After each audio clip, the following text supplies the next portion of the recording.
All right, and we are live on YouTube. I'm going to let everybody in, whoever's here.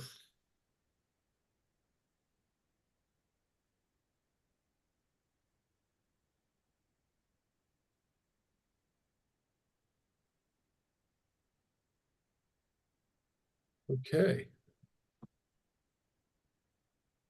If you're just joining us, this is the Renters Alliance Renter Town Hall. Doors are just opening, so it takes a couple of minutes to let everybody in. Welcome. We'll get started in just a minute or two.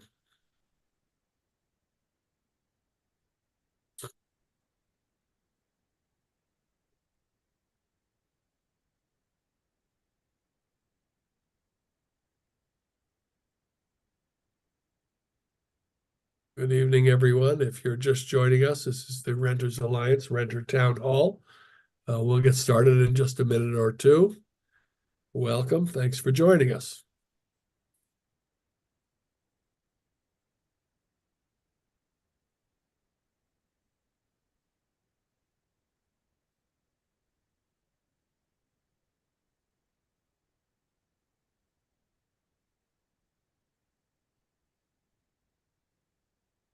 One more minute or so, or until we hit a magic number of my choosing.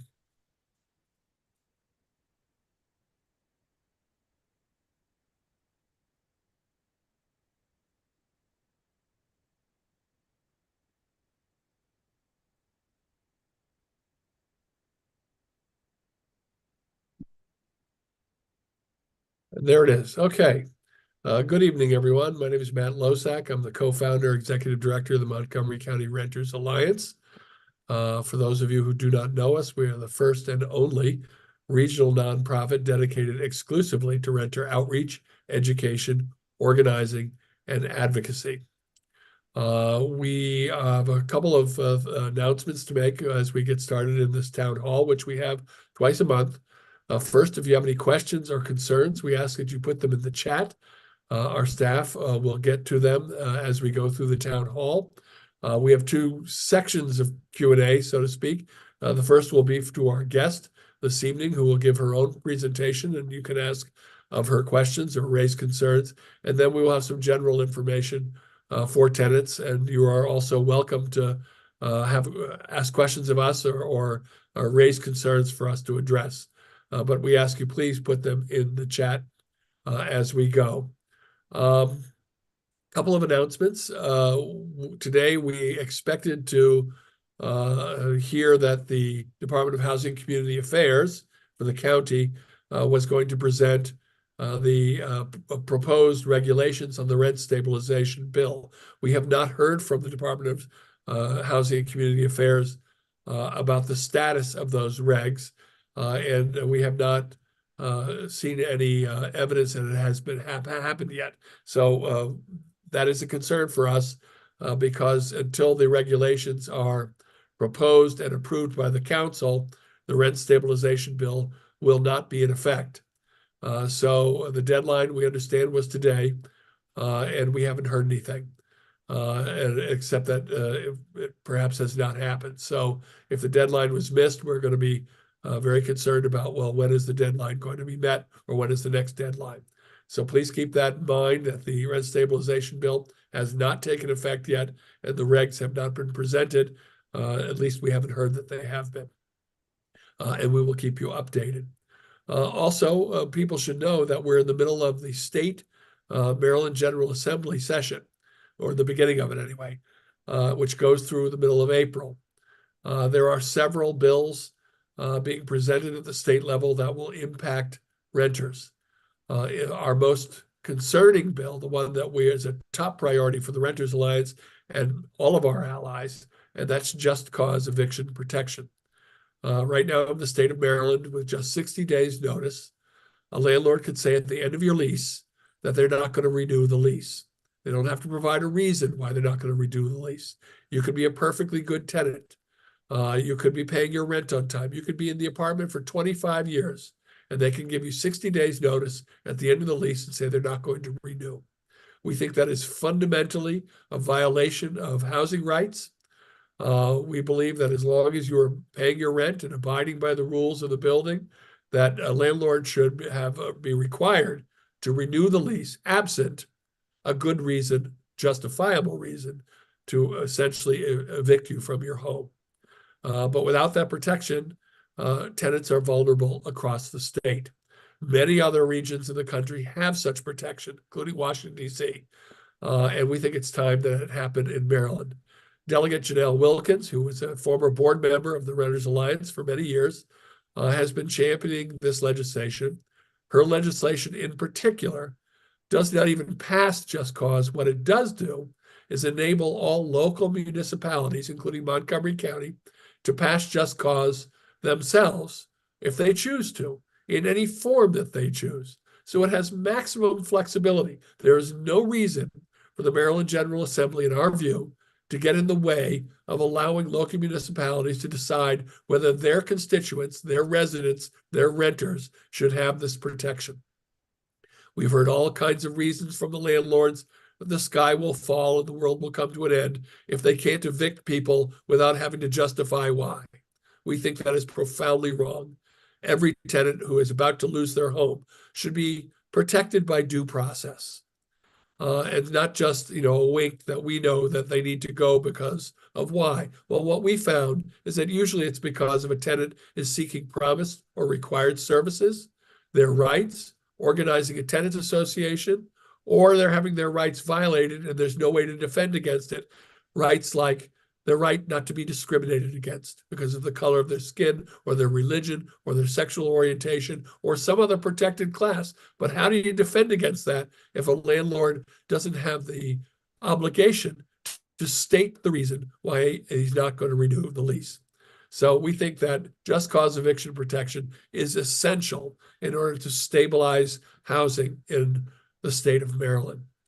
Another piece of legislation that's being considered, which we absolutely support and urged the Secretary of Housing for the state, Secretary Jake Day, appointed by Governor Wes Moore, that he wants to create a position that we advocated for that is dedicated to looking at renter issues, doing renter outreach, and supporting renters in general. This would be a first for the Department of Housing and Community Development for the state of Maryland.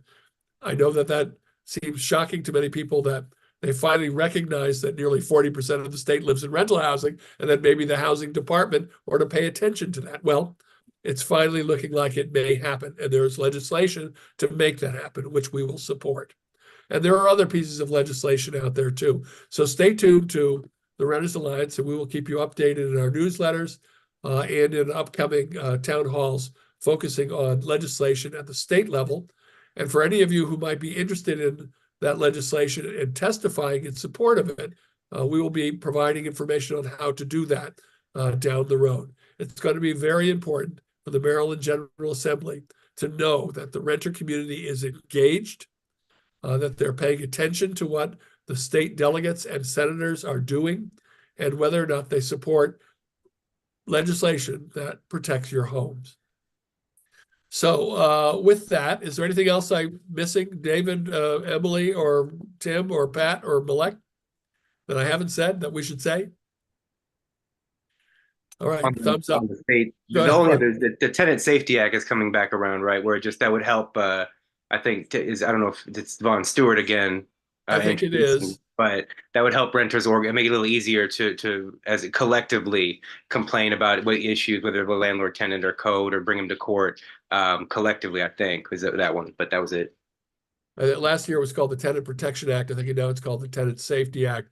But what it says is right now, when you go to court and have a complaint, and you can take the landlord to court, one person, every complaint stands on its own in court. This legislation would allow tenants to act collectively so that if there's 10 people in an apartment building with the same complaint, they wouldn't have to go one at a time. They could act collectively to sue the landlord to make a maintenance repair, say, or some other issue in the building. In a way, like acting like a union, as opposed to having to do this individually. Right now, the court system has for a long time been very cumbersome and off balance in terms of the power balance between landlords rights and tenants' rights. So this legislation would go forward with that. And we'll have a conversation about what that is and the status of it down the road. So let me quickly introduce everybody. Our outreach director is David Mullins. Our full-time staff is Tim Wong and Emily Towie, and part-time with us is Pat Beckham and Malek Demir. And it is my special pleasure to have with us tonight the newly elected council member from the city of Rockville, Isola Shaw, who's been a champion for renters' rights and a renter herself, and wants to tell us about her background, where she comes from, and what her vision is for serving on the Rockville City Council and for her own renter activism. So welcome, Isola Shaw, and thanks for joining us at our Renter Town Hall. Well, thank you so much for having me, Matt, and thank you for this opportunity. And so I am a Rockville City Council member, and I'm actually the first renter elected to the City Council. And you know, I come with a lived experience as well as being priced out and displaced from where I grew up, which is Cambridge, Massachusetts. And so when the state officials decided to lift rent control, my city was impacted the most. And essentially watching my city my community just get uprooted based on bad housing policy, that really taught me that policy can be the problem, but it can also be something that can be our solution. And so watching that, that really turned me into a renter's advocate. And I've done a number of things within our within the county and within the city. And so I've been a leader within within a housing coalition to help to advocate for rent stabilization that just passed this past July in the county. And also during the pandemic, I advocated for several temporary rent stabilization bills throughout the county. In the city of Rockville, during the pandemic, I advocated for a rent freeze and won that rent freeze. And then this past July, unfortunately, when the county was passing its rent stabilization, which was very popular, passed 7-4, the former mayor and council wrote a letter opposing rent stabilization for the city of Rockville. And said, you know, it degrades communities, and it had very strong language. And so to this day, that is the official stance of the city in terms of rent stabilization. However, with this past election, we have a lot of new leadership, first renter elected, and then also, you know, the county having passed rent stabilization and rent stabilization movements happening around the state. There's a really great opportunity for our city now to pass rent stabilization. And I'll share that, you know, just like in the state, the city of Rockville, renters make up almost half of the population. About 45% of the population are renters. And so we really need to ensure that when we're talking about affordable housing, it's not just about building new housing, it's also about having the ability to pay next month's rent or this month's rent. And so I am very optimistic about passing rent stabilization. And I've already started talking to Rockville renters about getting their thoughts on passing rent stabilization and working towards more affordable and predictable rents.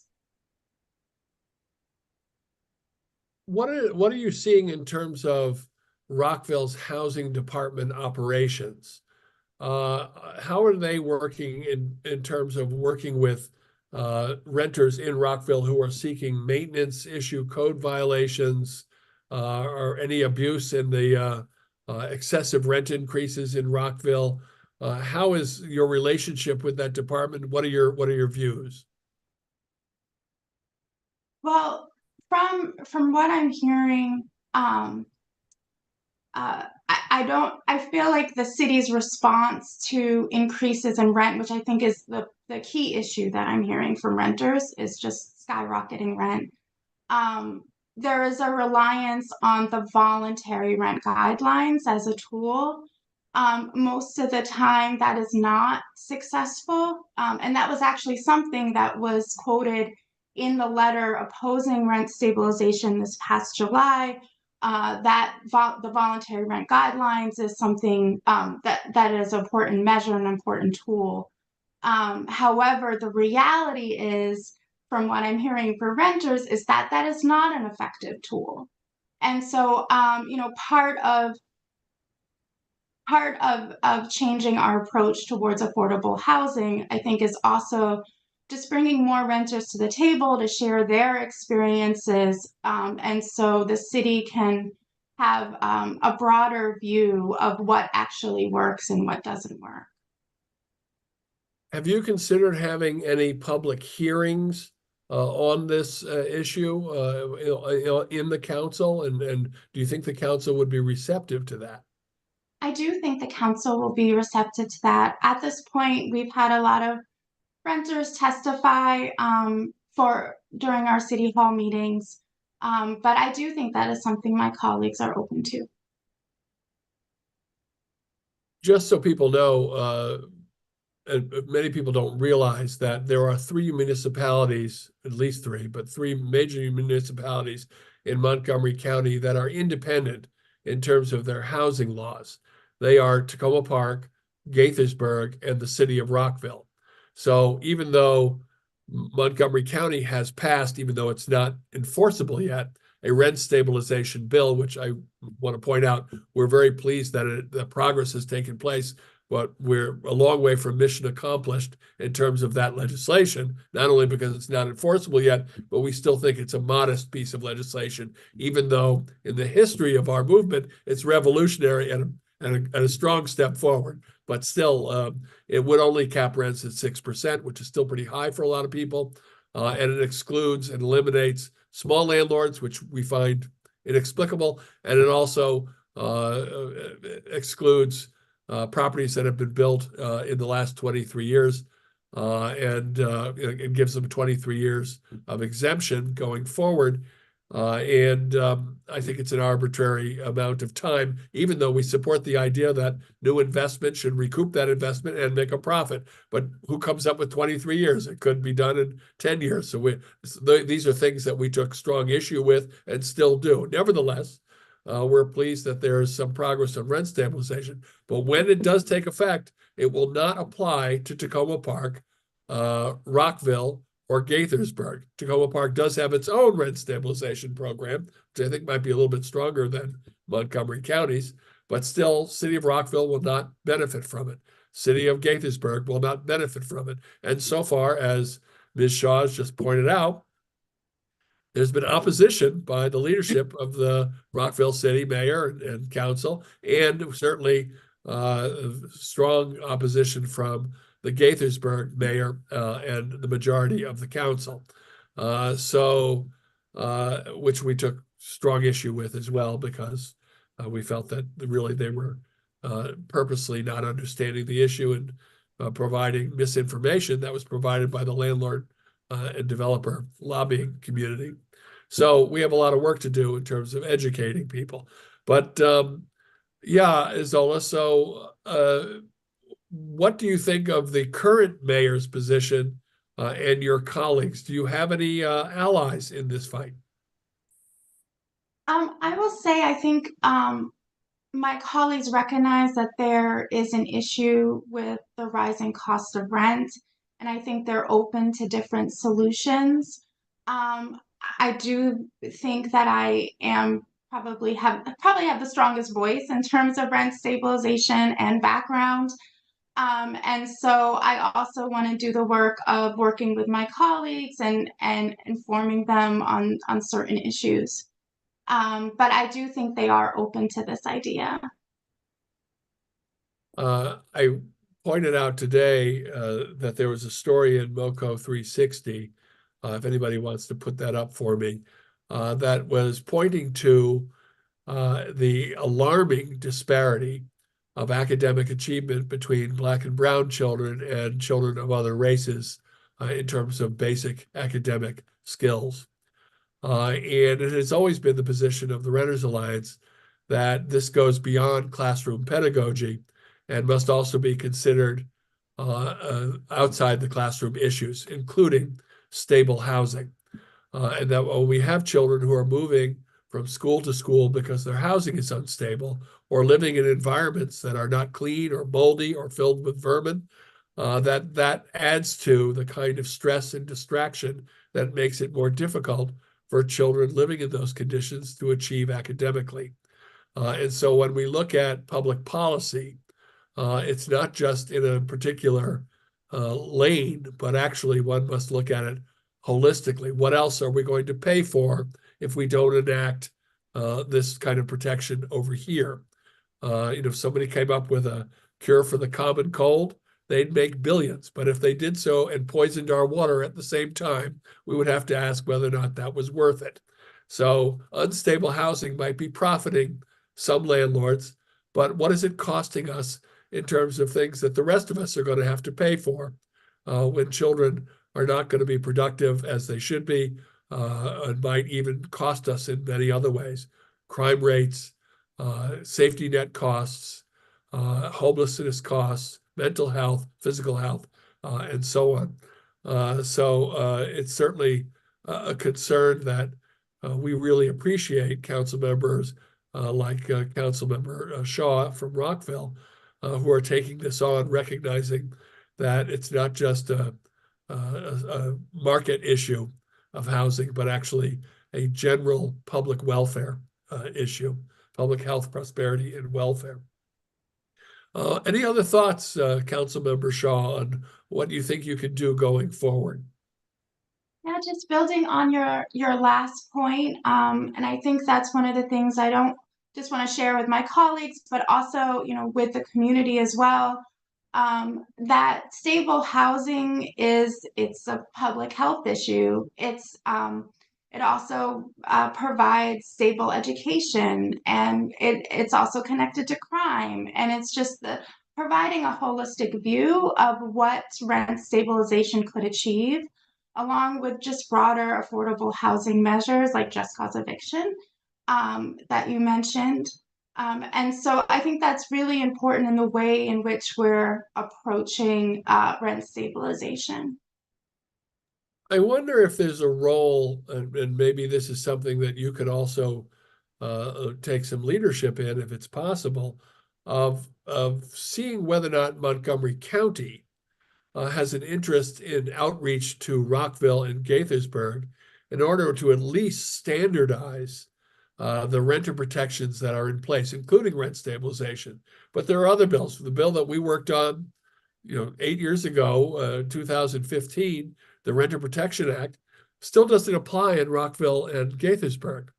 The laws in Rockville and Gaithersburg are still what they were, and as far as I know, there haven't been a whole lot of modifications to the existing legal infrastructure in these municipalities. And it is very confusing for Montgomery County residents who live in these cities when they find out they don't have the same protection as the rest of us.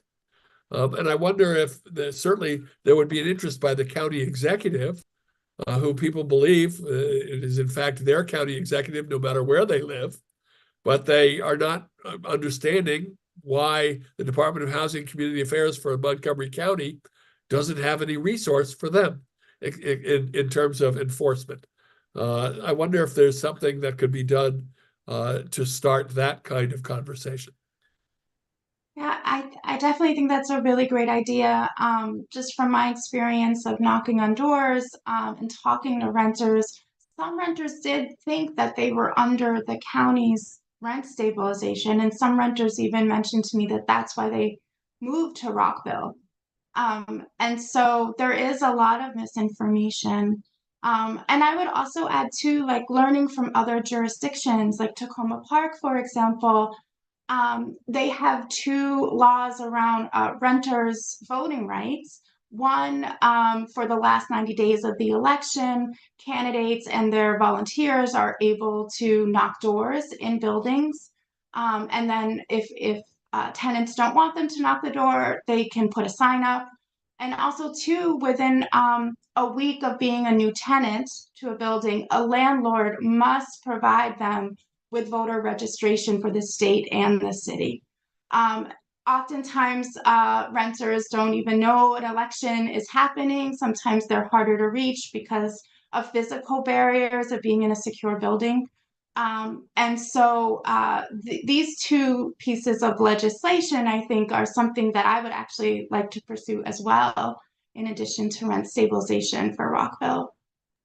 I know there was legislation on the state level to provide access to candidates to distribute literature in the buildings during campaign season. I'm not sure whether that passed or not. David, do you know? No, we'll look into that when we get around to discussion on legislation. I know that it was an issue because homeowners can get the campaign information when people knock on their front door, but tenants, as you say, can be locked in the castle. And you know, the candidate can't inform them. And in many cases, a lot of the candidates that support renters are the ones who are being kept out the most. So, you know, people need to know what their choices are. Anything else for our council member from Rockville City?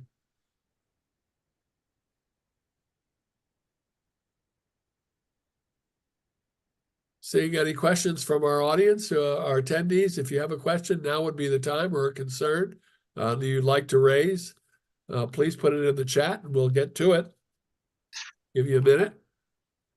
I'm looking in the chat. I don't think anything too specific from there that I see, but if y'all see anything, let me know. I would just, you know, just throw out there, you know, appreciate you certainly just being vocal about this, you know, in general, and you know, to have the renters that we speak with, but then yeah, also just like Matt mentioned earlier, even just opening up to give the public a chance to say how they feel about it, you know, so you and your colleagues can hear is, you know, that we look forward to that, and so yeah, just appreciate you coming to let us know that you're still working on this, and then yeah, I mean, you know, the things that y'all laid out about the costs and everything, as Zola and I were talking a little bit about, we do enjoy digging in the weeds in some of these issues sometimes, and these supposed costs are actually pretty dubious themselves if you look at some of the studies and when the county looked into them and things like that too. So yeah, I took a look after you told us that Rockville had followed suit and written a letter like Gaithersburg had, and it's unfortunate. There's a lot of just kind of loose, unsubstantiated, like they're going to stop fixing the buildings in there, and I'm just like, this is really unfortunate, but glad you're part of the new crew, and thanks again for being here. And let me give a shout out to Tisha Guthrie, whose comment in the chat we absolutely support. Tisha also a strong renter activist. But yes, building community in apartment communities has got to be a priority. Apartment living is in the 1950s used to be viewed as a station on the way to owning a home. And that is not the case anymore. Apartment community living is becoming more and more a way of life permanently for people. People who own homes are selling their homes and moving into apartments. People who are graduating from high school and either going to college or trade school or getting a job are renting a home permanently. Homes have become, of the 1950s, are now out of reach economically for many, many people. And also the way we live and work has changed. We don't have as much time as we used to. Both parents work. You know, the retirement plans from corporations. You work there 30 years and get a retirement. Not anymore. That Norman Rockwell scenario doesn't exist anymore. You have a savings plan, and you know, money becomes tight. So you need to, and time becomes tight. So you need to be closer to resources like transportation, public transportation, shopping, medical care, and the rest. And if you're a senior citizen, and we are seeing a growing number of senior citizens in Montgomery County by over 100,000, we expect over the next several years from within and without, who are not going to want to take care of their houses. They want to move into smaller, more manageable homes, but they are not aware that they're unprotected in those homes, and can't get the kind of enforcement that they need, and can't seem to control predictable or affordable rent increases. So that's what we're about. Yeah. Is trying to impress everybody that you know, rental housing is important, It needs to be stable, and it matters for community health, welfare, and prosperity. So you're right on target there, Tisha. Pat, you have a comment? Just to remind everyone that when you get an opportunity, please vote. Try to get everyone you know to vote. Your church members, your families, it's important. And hopefully we can get those legislators in place that support renters. So you must vote. It's essential. Thanks for that, Pat. Let me hold up our little button here. I'm a renter and I wait. Can you see that? There it is. Yeah, I'm a renter and I vote. that's right. If you want a renter and I vote button, send us an email. We'll send you one or two. Yeah. And yes, unfortunately, Nikenji, there is no law that protects senior citizens in their homes to age in place other than a lease. But as I said before, with 60 days notice, that lease can be non-renewed by a landlord without any justification. So there's no protection there. And until rent stabilization kicks in, a landlord is able to raise rents well beyond what many seniors on fixed incomes can afford. So we are vulnerable. Councilmember Zola Shaw, any last words before you go? I know you're off to your next meeting. There's a question in the chat, Yeah, it's Tim. or actually more of a, yeah. So Judy asks, does Councilmember Shaw know that the Rockville Landlord Tenant Commission has not met for more than a year? Yes, I do know that. And I know that they have been inactive. And so, and from what I understand, it's a quasi, it meets when there are complaints to be discussed. And so it's based on complaints, but I do know that that group has been inactive. And Judy, I'm happy that you're on this call because you've been a really great voice for renters in Rockville, and so I would love to continue to work with you. I should also point out that David, do you want to mention that this is also a challenge up in Gaithersburg? Yeah, I'm glad it's some helpful context. I think that our council kind of those who were not outwardly, outright opposed, just openly to rent stabilization, kind of took the defer to the Landlord Tenant Commission position. And it was a public meeting, so I'm glad to just let everyone know that the commission met. It had actually been several years at the Gaithersburg side. And one of the explanations that was given was that it's complaint driven and the housing department's just handling all the complaints. But in our statute, I don't know about y'all's, I'm obviously going to look it up after this, but in our statute, it does say that no, there's policy reasons for the Landlord Tenant Commission to meet. It specifically says about rent stabilization too, that maybe the commission should have hearings about that. That's what our statute says. But it did come up, like Matt was saying, there was a menu of protections the county has that the city doesn't have yet, that staff was asking the commission about. But one of them was a 10% hard cap on rent. And so it came up at the meeting, and believe it or not, the landlords were opposed and the tenants were for. But there was it was good because there was some nice debate there that happened for the couple people that were tuning in. But it just seemed like, more opportunities for more of that, whether it's through your commission, if it's possible, or the full council, I think is certainly great. So we certainly need to be thinking about how to strengthen the overall tenant connection to their government resources and how that should best be done. My concern, again, is the balkanization of this enforcement with Gaithersburg and Rockville and Tacoma Park, and that we might need to concentrate it or think about how to concentrate it, at least by making consistent the laws across the county in the municipalities, and perhaps even finding ways to integrate enforcement. In Tacoma Park, they use the county's enforcement operation for code. So code enforcement is done through Montgomery County by contract with Tacoma Park. Maybe that's something that Rockville and Gaithersburg might consider by a way of streamlining bureaucracy. And maybe there's another way to somehow streamline or channel or create one-stop shopping for these commissions. Our overall view with commissions, even with the county, is that they are adding a layer of processing time that takes months for, and sometimes longer, for tenants to get the kind of enforcement and support that they're entitled to. But anyway, can't solve it all tonight.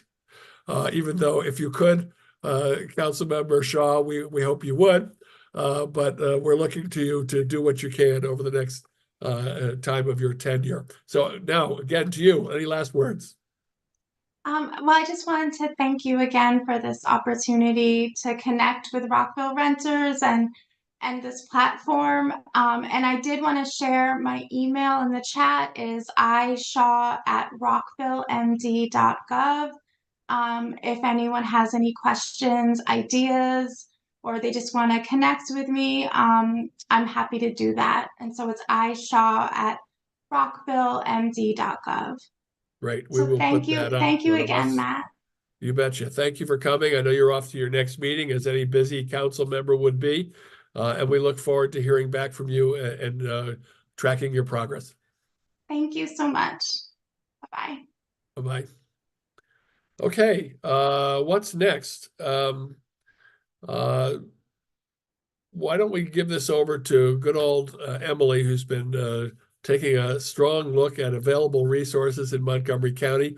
We want to make sure that our audience is constantly aware of what's out there. So Emily, give us an update on what's available to tenants, just in case people aren't aware. So for tenants who are behind on their rent and have received a court summons, a yellow court summons taped to their door for failure to pay rent, there is money available through the Department of Health and Human Services. They have a Services to End and Prevent Homelessness section. And if you go to them, you can either go in person to one of the offices.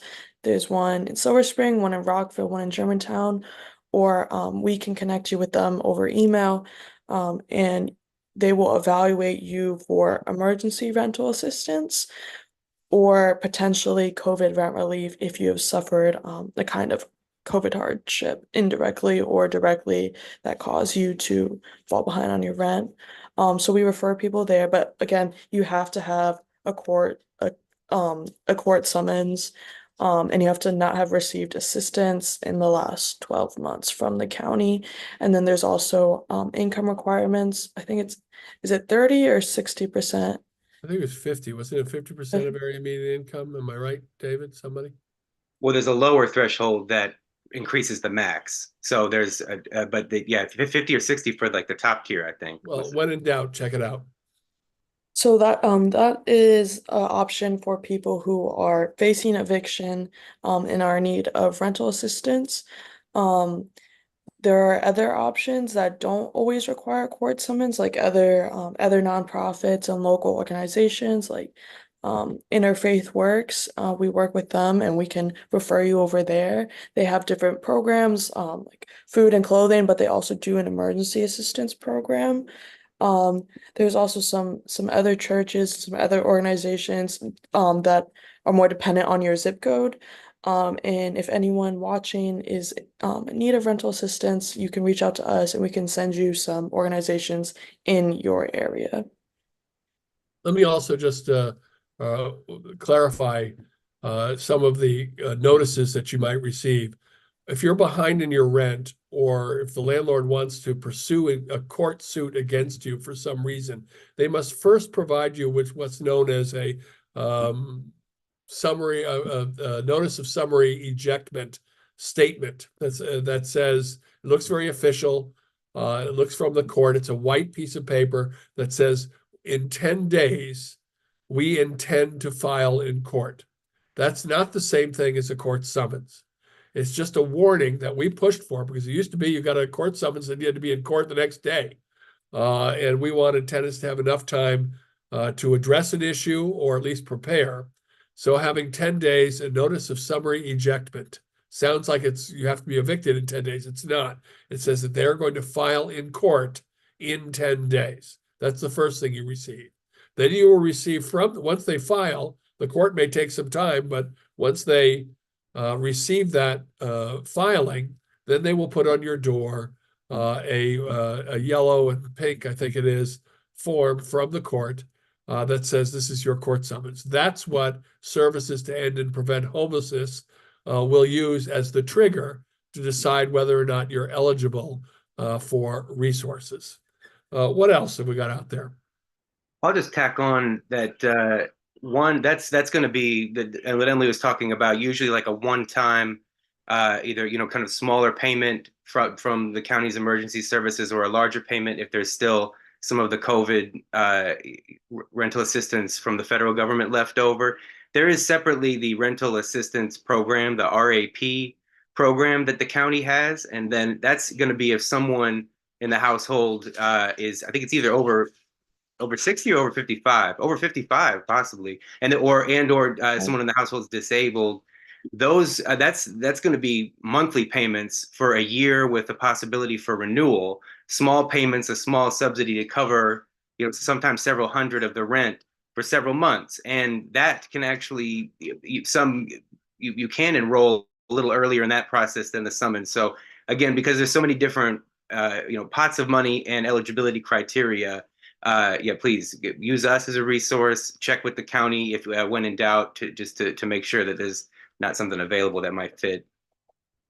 And also at the state level, there's utility assistance that is for low-income folks, and then there's also enforcement resources for the Office of the Attorney General in some cases. So we are increasingly becoming expert in this, though we're not lawyers, just play that on TV, but we do know something about what's available out there. So the Renters Alliance is here as your resource, and we will guide you to those resources. And if and when you have problems accessing those resources or run into obstacles, we're pretty good at removing those obstacles when justified. So that's out there. David, will you give us a little overview of this other important program, something that the Renters Alliance was involved in getting funded, the Access to Counsel in Evictions program? Yeah, definitely. Speaking of lawyers and speaking of statewide things, this is the state legislature put this into effect and then followed up with the appropriating the funds for it, which is the ACE, Access to Counsel and Evictions, ACE program, which provides lawyers free counsel, free lawyers to represent you for folks, again, who qualify under a certain income. And thank you. 1 second.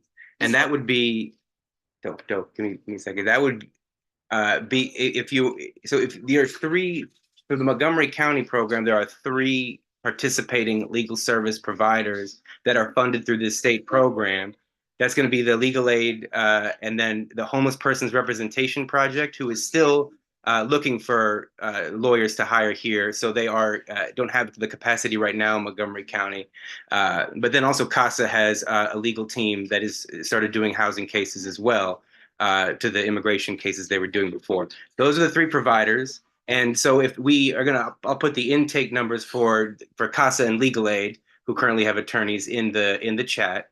And then they also have the same day representation program that's part of the ACE program. So if you go down to rent court on a Wednesday, you can stay on a Wednesday and see the failure to pay rent cases, there should be floating attorneys from either CASA or Legal Aid there. They'll make an announcement at the beginning, but those organizations will tell you if you can reach out ahead of time, much better if you can, and especially since it's hard to have a defense to a lot of these cases. There's also, though, just separately, a self-help center there on the 2nd floor of the same court, the district court in Rockville, that you can walk into and sit down and have a nice long kind of consultation. That they won't represent you in court from there, but they will. Those are attorneys also. They'll give you a consultation and give you the legal information about your case there. But yeah, we are, like I said, I'll post the Legal Aid intake and the CASA intake line. And like Matt said, if you're having trouble connecting at either of those places, they got a lot of people calling them. It's a new program. Let us know, because we're glad to help you follow up with them.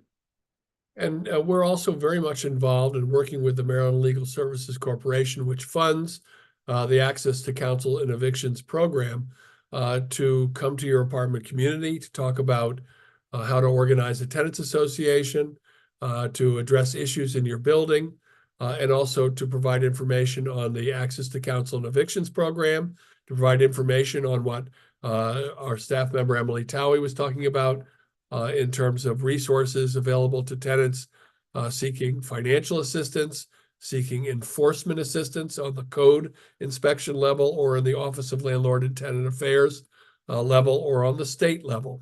Or if you just want to get involved and get active in your community. That is definitely something that we are directly involved in and funded to do. So, certainly call on us. We think that there's not enough organizing going on in apartment communities. We are doing more than we've ever done before, but we still believe we're only scratching the surface. Part of that requires tenants to come to us and say, come, we need somebody in the building to get us in. Even though we're pretty good at getting into most buildings ourselves, it's more helpful when we have a community that wants us to come or invites us to come. So let us know if there's anything that we can do to support you. If you're not voting, if you're not building community in your apartment community, or you think everything's all right, just wait. Eventually, you'll need us. Don't wait until there's trouble to get organized, even though that's often the way it happens. But it's better to have had an organization in place that's prepared, that understands the law, available resources, knows who to contact, knows how to act collectively with power, rather than allowing some property managers and landlords to divide and conquer, which they often do. What else do we need to share tonight, folks?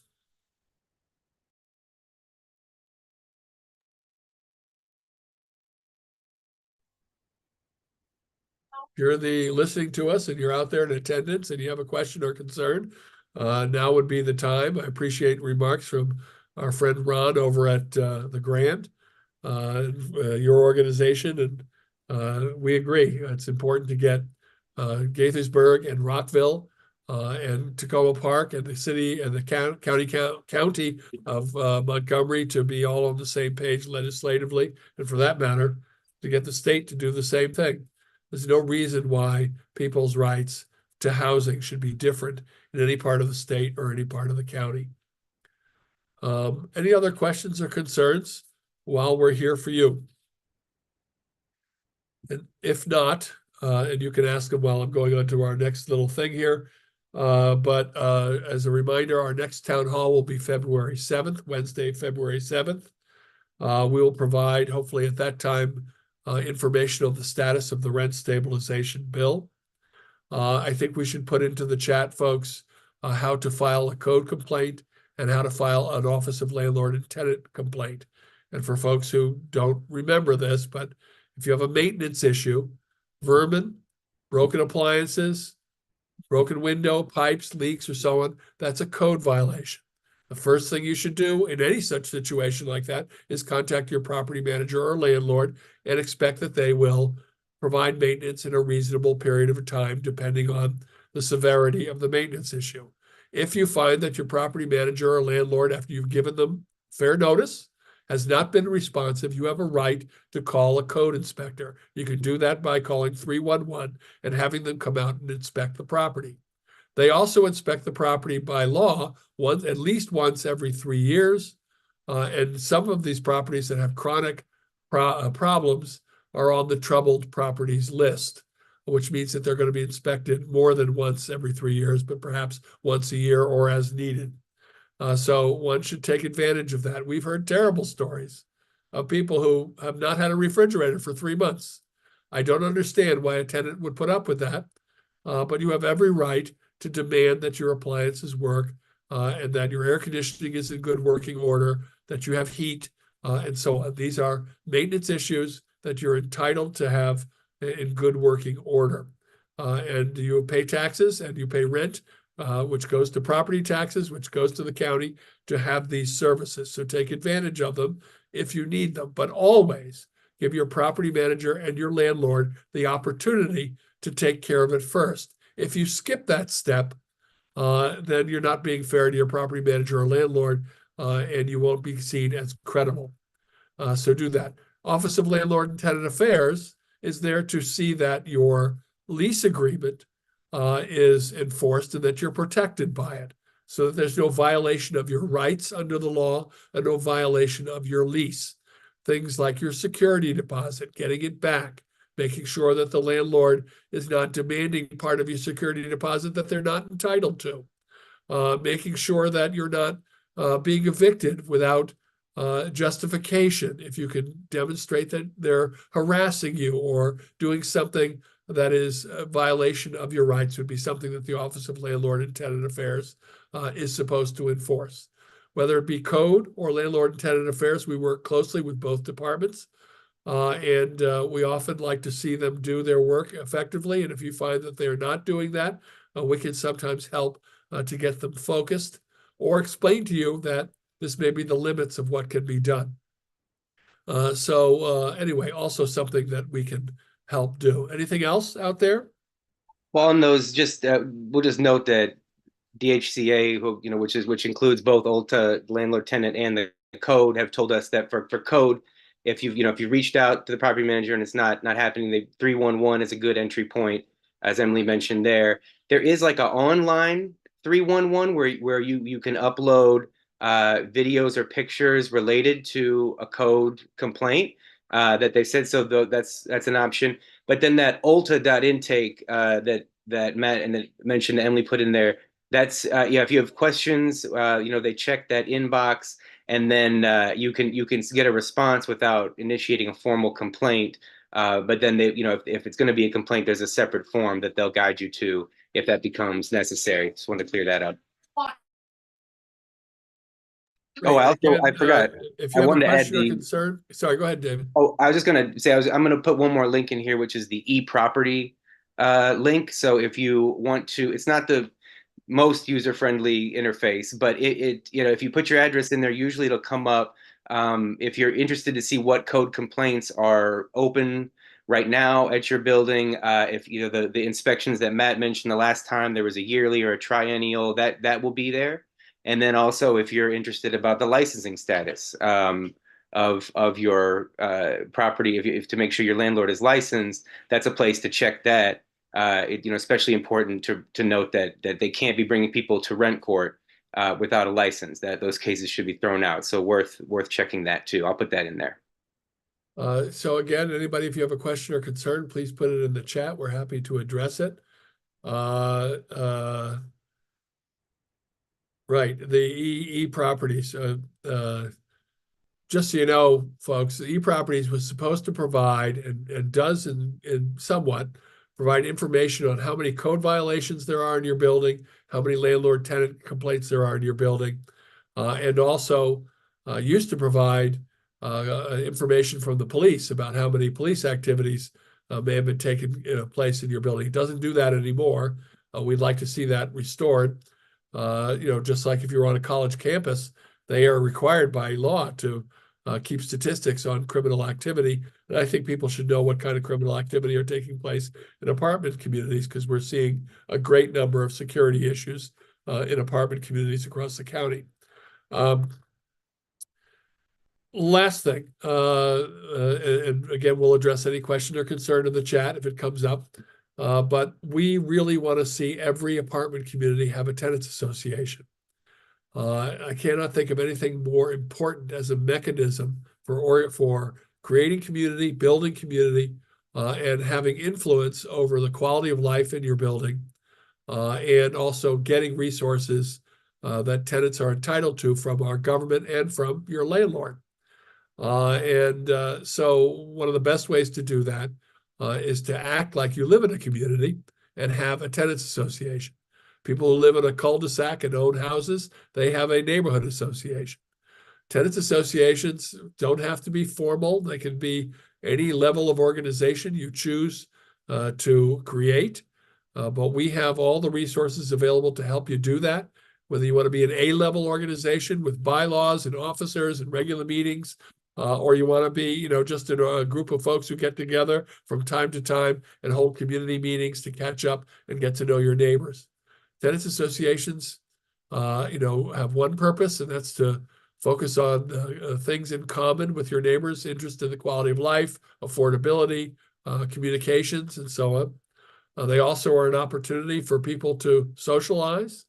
Many tenants associations obviously will spend some time on complaints and concerns, but really long-lasting, strong tenants associations also bring in elected officials and hold them accountable. They bring in experts to talk about, how to grow plants in an apartment community or how to best take care of pets. They also hold wine and cheeses and holiday parties and welcome new neighbors and any number of other time-to-time interesting conversations that help build community in your apartment community.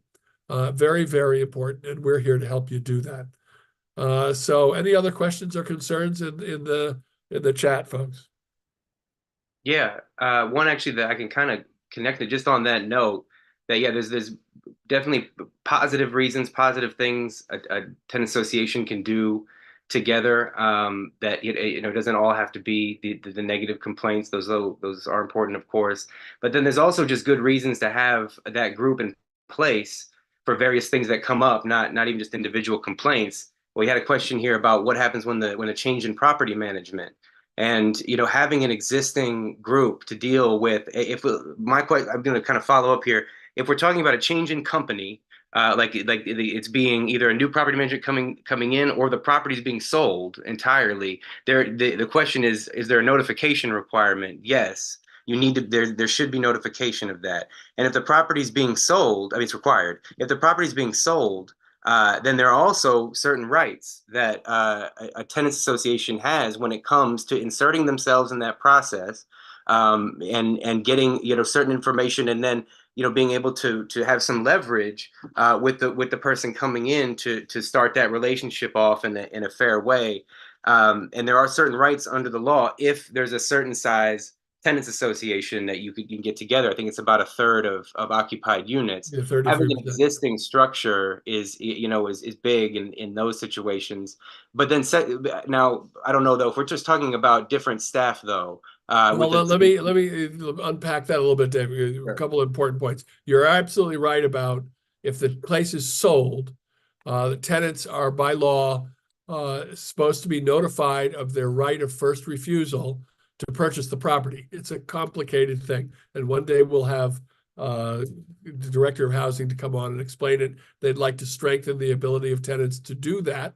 Right now, it's very difficult. If your apartment building costs $180 million, if you happen to have it, well, great, then buy the building. But if you don't have it, it's not so easy. Although you don't have any standing unless you form a formal tenants association with at least 33% of the residents signing on to a process. It's rare, but when it happens, you're expected by law to be informed that there's going to be a building sale. That's different from the question that's come in from Tisha that says, do they have to tell you when they've changed over property management companies or the property manager? They don't. We think they should. And I will say that Council Member Kate Stewart is working on some legislation about notifications. We'll have her on here at her earliest convenience to discuss that. But I think that that's one of the notifications that should be in her legislation. Who are the staff? And if there's a change in staff, we think that the residents should be informed of that change by law. So good point, Tisha. And again, there is some, right now there's a lot of notification that is not required that we think should be, including, I know this from Councilmember Kate Stewart's bill, that about renters insurance. There's no requirement or clarification to say that if you have to pay $20 a month for renters insurance in your lease without being told properly that that is only providing protection to the landlord, but not providing any protection for your property.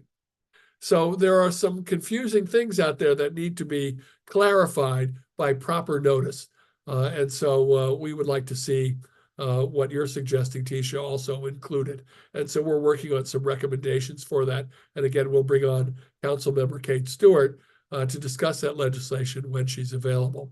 And if she's not, we'll discuss it, but certainly an important topic. Anything else?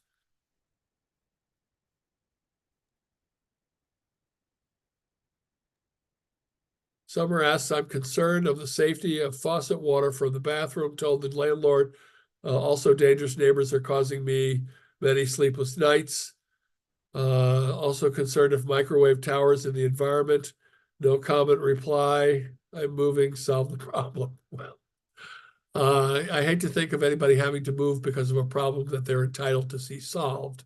We would rather see your rights enforced. If the water is not clean and you can demonstrate that, then you have every right to have clean water in your apartment building. I can't tell you about the radio towers. That's an issue that's come up from time to time, and it's a science issue that's above my knowledge level. But all of these things could be brought to the attention of the Office of Landlord and Tenant Affairs or code enforcement. And in terms of the microwave tower thing, I think that's an environmental protection agency, and I know that it has been brought to their attention, and there is a public discussion going on about whether or not they're safe and what impacts they might have on the community at large. I think that police activity is also something, again, that we're proposing in Councilmember Stewart's bill that we'd like to see added to the bill, that if something takes place in the property, to the extent to which public information can be provided, it should be. We have seen properties where rumors start based on an actual criminal event where somebody might be sexually assaulted in the parking lot, and they hear about it, but there's no formal information that comes from the property manager addressing that maybe it's the third sexual assault in a certain parking lot, and that maybe there's an issue with lighting over there, or if there's an uptick in crime in certain parts of the building, or if there's been a shooting, or who knows what. We think that that kind of information should be known to the community, and if possible, what's being done about it. And if the property manager is limited in what they can say, then at least to provide information on how to get more information from the available police sources. So also something important for all of us who live in communities and want to be safe and secure and knowledgeable of what's going on in our neighborhood when we open our front doors. I can't discuss, Ron, the safety bill more than that. I know that it's right now in development. We've gotten an advanced copy and we're working on it.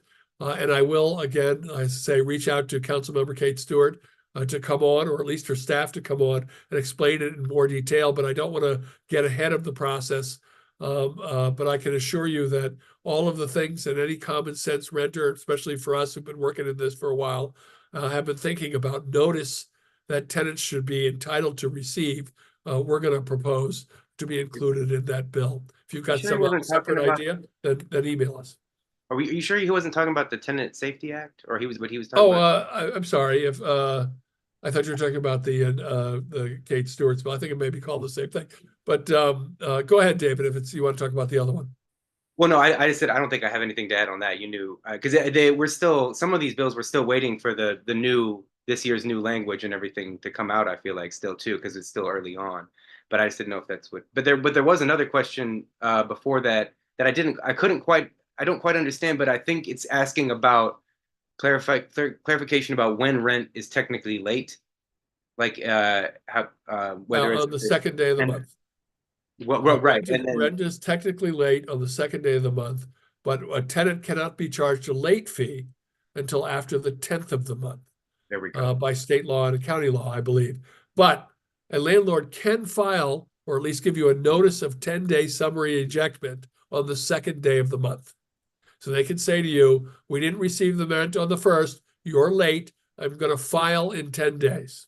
Now, I think that's pretty aggressive and mean, but they could do that. But they can't take any action against you in terms of charging a late fee until after the 10th of the month. Rent is always due on the 1st. No, thank you.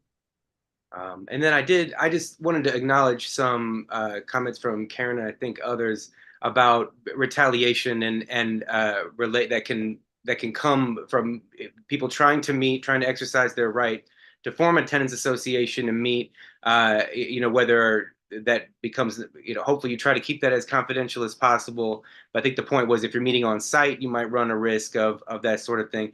And that's certainly, a possibility. We saw some other concerns about retaliation for filing complaints. And for us, this is, I mean, it's unacceptable, but it also, we live in reality. We know it happens. And since it may be unavoidable, sometimes for us, that's another reason to have that group there. Our tenants group here has people in varying states of risk, just based on their relationship with the property manager or other things. Some folks that are in a subsidized unit might have certain protections against non-renewal or things that others don't have. But being in that group, and for those who are more concerned about retaliation, having others to lean on, I found has been just a huge helper for a lot of these groups. Yeah, rent is always due on the first of the month, Ron, even if it's a weekend. It's not based on if 4th of July falls on Saturday, you get Friday off. It's not that. First of the month is when the rent is due. And I imagine if I were the property manager and they don't have a drop box for your check, then I would have to put it in on Friday, or certainly have it there by Monday morning before 9 a.m. But it's due on the first of the month. I haven't heard anything otherwise. We have had a 10-day notice emailed to us on the 2nd, so I'll just Right. throw that. It's possible. What was the other thing I wanted to say? Yeah. Well, while you think of that, I just want to touch base back onto the tenant associations. Frequently, when we're trying to help people form tenant associations, we run into feedback, well, but everything's fine here. We don't need one, which is the exact time that you need to form one. Right. So everybody's together. Y'all know each other. Everything's fine. Y'all know what's going on, so that when there is an issue, you can collectively address it. And so don't wait till it gets bad. That's all I got to say. And also, it's fun. I mean, you don't have to meet every week. You don't have to meet every month. You meet once a quarter, have a book club, have a social event, have just be a community active group. It doesn't have to be that you're taking on the property manager or the landlord company. Invite them to the community meeting. Invite them to give whatever updates they want to do. Ask them to, when are they going to have the next cookout? When are they going to do their own thing to keep building community? How can you all work together to recruit new people to take up vacant apartments? There's lots of ways for you all to work together in a healthy relationship. But I want to remind everybody that at the end of the day, you are in a business relationship with your property manager and your landlord. It is a business relationship. And things can go south in a business relationship. That is why I don't know any landlord in the world that lets an apartment with a handshake if they have any brains at all. They always have a contract. And so it's a business relationship. I know what I wanted to say before what David was talking about in terms of retaliation. First of all, it is against the law to retaliate against any tenant for pursuing your rights or promised or required services. That said, it does happen. And so back to tenants associations, working collectively, you have greater protection than doing so individually. Landlords can do a whole lot to intimidate and retaliate against individual tenants a lot easier than if you're in a tenants association working collectively to resolve problems. Powers in the numbers. That's right. You might think that you're okay by laying low, but actually you're more vulnerable. So that's one thing. The other is always think about the possibility of retaliation. And so communications that might be difficult should be done in writing. And that if you think that there might be some development of a retaliatory act, let us know. We know how to handle that kind of stuff and how to help you develop the best defense against it. And in some cases, if it's really abusive or egregious, we can get you enforcement and sometimes compensation. So we know about that. A brief story before we go. When my landlord tried to retaliate against me, in fact, you can always thank whatever good we've done. You can thank my landlord for getting all of this started. When they tried to evict me ages ago for no good reason, and then later tried to retaliate against me for demanding information on how they were calculating my utility bills. And long story short, they did try to retaliate against me, and I took them all the way to court, and we resolved it in a way that I can't tell you because it was a confidential agreement, but it makes me smile every time I remember it. So we do know what we're doing in this regard, and we can be of assistance to you. So with that, is there any other last words from any of our capable staff? Well, just thank Please vote. Please vote when you get the opportunity. It's All right, important. that's one.